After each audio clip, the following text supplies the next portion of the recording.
நம்ம சின்ன வயசுல ராக்கெட் செஞ்சிருப்போம். இந்த சாக்லேட் எல்லாம் எக்லெஸ் ₹1 சாக்லேட் சாப்பிட்டுட்டு நம்ம அதிலிருந்து டால் எல்லாம் செஞ்சிருப்போம். எத்தனை பேர் அதை ட்ரை பண்ணி பார்த்துருக்கீங்க? ஆனா எத்தனை பேர் அதை ரொம்ப சீரியஸா எடுத்து ஒரு 100%க்கும் மேல அன்பு போட்டு அந்த ஒரு ஐடலை உருவாக்கி அதை வச்சு பாதுகாக்கிறது, அதை மற்றவங்களுக்கு கிஃப்டா கொடுக்கறதுன்னு எத்தனை பேர் பண்ணியிருக்கீங்க? குட்டி குட்டி கிராஃப்ட்லாம் பண்ணுறது இந்த மாதிரி ஹாபியாக இருந்துச்சு. அப்போது சரி ஏதாவது எல்லாமே செய்வேன், செஞ்சுட்டு டஸ்ட்பினில் போடுவேன். இப்படி தான் போயிட்டு இருந்துச்சே தவிர அது ஒரு ஆர்ட் ஒர்க்காக கன்வெர்ட் ஆகவே இல்லை.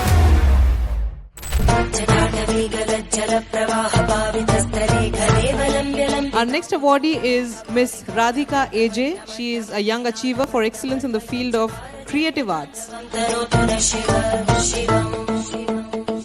எல்லாருக்குமே தெரியும், எல்லாருமே சின்ன வயசில் ட்ரை பண்ணியிருப்போம். ஆனால் அது வந்து பிஸ்னஸாக மாற்றணும், அது நமக்கு ஒரு இன்கம் கொடுக்கறதா மாற்றணும்னா ஒரு கொஸ்டின் மார்க் தான். ₹500 தான் ஸ்டார்ட் பண்ணேன்.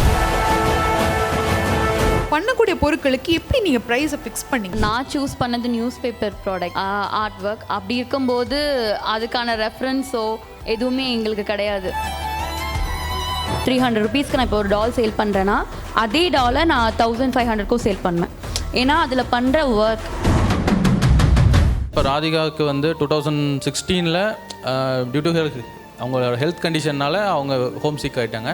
ஸோ இவங்களை எப்படியாவது அடுத்தது வெளியில் கொண்டு வரணும், நம்ம அடுத்து ஏதாவது பண்ணணுங்கிறனால நாங்கள் இந்த கிராஃப்ட்டுங்கிற ஒரு கான்செப்ட் கொண்டு வந்தோம். நம்ம சின்ன வயசுல ராக்கெட் செஞ்சிருப்போம். இந்த சாக்லேட் எல்லாம் எக்லெஸ் ₹1 சாக்லேட் சாப்பிட்டுட்டு நம்ம அதிலிருந்து டால் எல்லாம் செஞ்சிருப்போம். எத்தனை பேர் அதை ட்ரை பண்ணி பார்த்துருக்கீங்க? ஆனா எத்தனை பேர் அதை ரொம்ப சீரியஸா எடுத்து ஒரு 100%க்கும் மேல அன்பு போட்டு அந்த ஒரு ஐடலை உருவாக்கி அதை வச்சு பாதுகாக்கிறது, அதை மற்றவங்களுக்கு கிஃப்டா கொடுக்கறதுன்னு எத்தனை பேர் பண்ணியிருக்கீங்க? So we have Radhika here who is totally into it. அவங்க அந்த மாதிரி ஸ்டார்ட் பண்ணி இப்போ she is an entrepreneur, a successful entrepreneur. So welcome Radhika. Thank you ma'am. சொல்லுங்கள் ராதிகா, எப்படி ஸ்டார்ட் பண்ணீங்க? இந்த ஒரு ஐடியா எப்படி தோணுச்சு? குட்டி குட்டி கிராஃப்ட்லாம் பண்ணுறது இந்த மாதிரி ஹாபியாக இருந்துச்சு.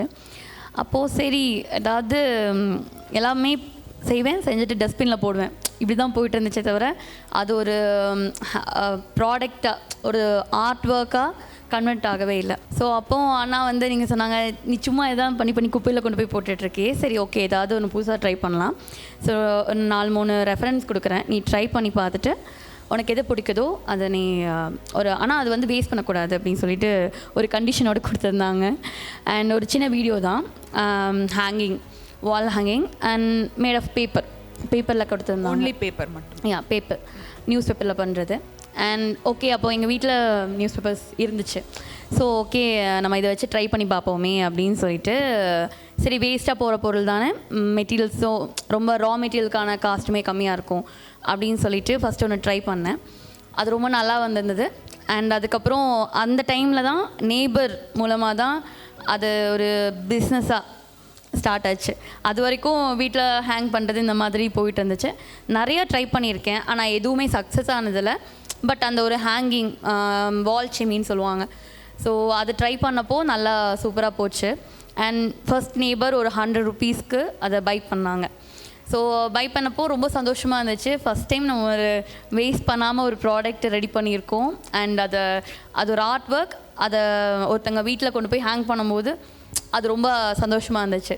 சரி அந்த ஒரு விஷயம் எனக்கு பிடிச்சிச்சு. சரி நம்ம பண்ணுற ஆர்ட் ஒர்க் எல்லாத்தோட வீட்டில் போயிருந்தா எப்படி இருக்கும் அப்படிங்கிறத மைண்டில் வச்சு ஸ்டார்ட் பண்ணது தான் இந்த work. So go with flow தான், இதுதான் டிசைட் பண்ணுவேன்ட்டு சொல்லிட்டுலாம் பண்ணதில்லை. அண்ட் அது போக அந்த டைமில் தான் நியூஸ் பேப்பர் டால், ஆஃப்ரிக்கன் ஸ்டைல் டால்மே பண்ண ஆரம்பித்தேன். ஸோ அதுவுமே நியூஸ் பேப்பருங்கும் போது எனக்கு இன்னுமே ஈஸியாக இருந்துச்சு.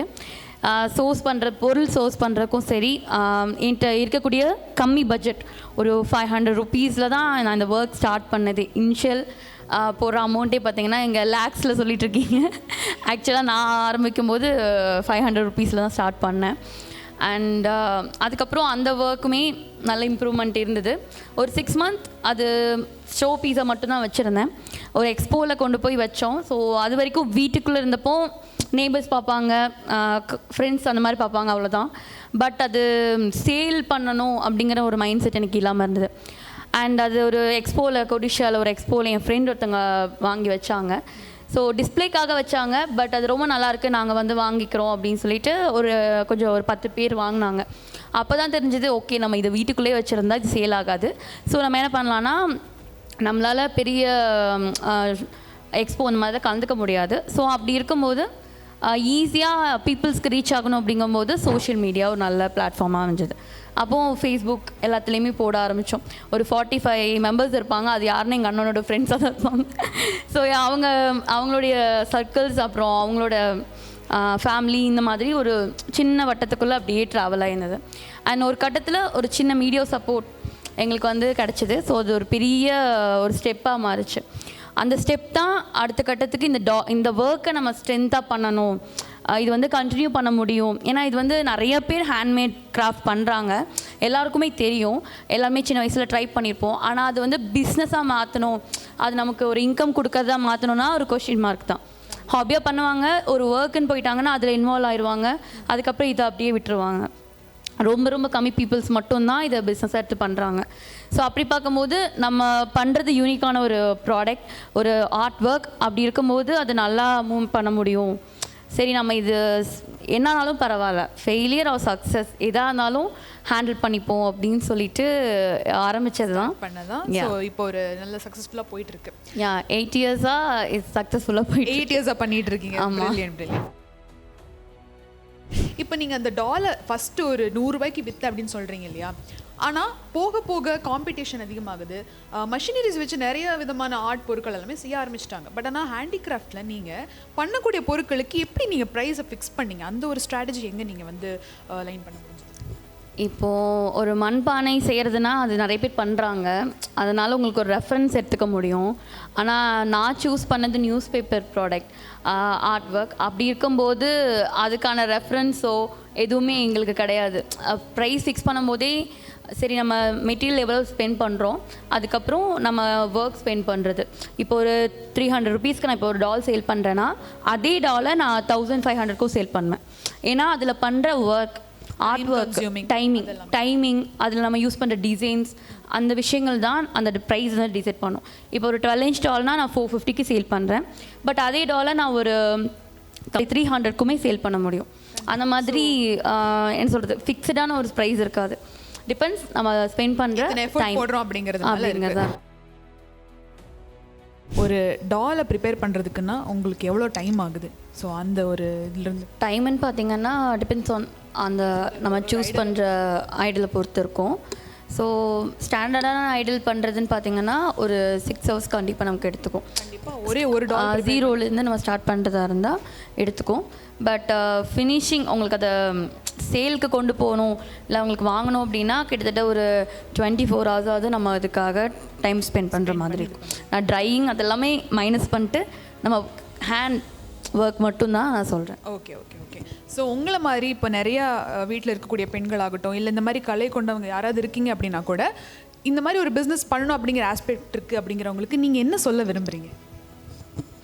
ஸோ எங்கள் அண்ணா சொன்ன மாதிரி தான், எங்களுக்கு வந்த ஒரு ஃப்ளோ வந்து எல்லாத்துக்குமே செட் ஆகாது.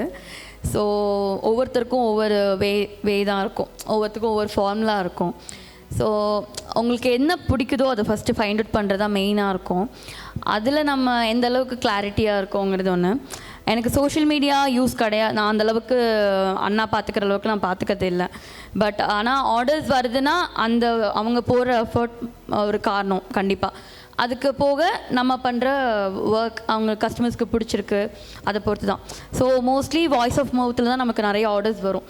நம்ம என்ன சொல்கிறது, ரிப்பீட்டடாக வாங்குறவங்க ரொம்ப நல்லது. ஏன்னா நம்ம ஆல்ரெடி நம்ம ப்ராடக்ட் பார்த்துருக்காங்க, பிடிச்சிருக்கு, அதனால தான் மறுபடியும் அந்த ப்ராடக்ட்டை பை பண்ணிகிட்ருக்காங்க. ஸோ இப்போ என்னென்னா நீங்கள் கொடுக்குற ஒர்க் வந்து உங்களுக்கு ரொம்ப பிடிச்சி பண்ணணும், அதுதான் மெயின். ஸோ இது அதுக்கப்புறம் தான் அதுக்கு ப்ராஃபிட் லாஸ் எல்லாமே வருது.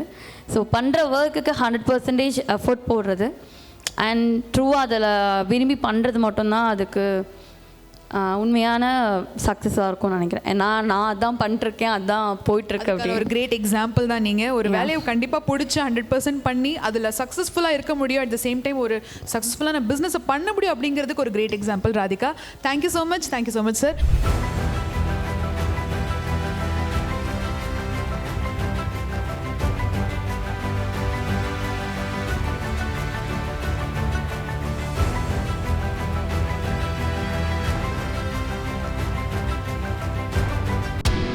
Boss Wallah.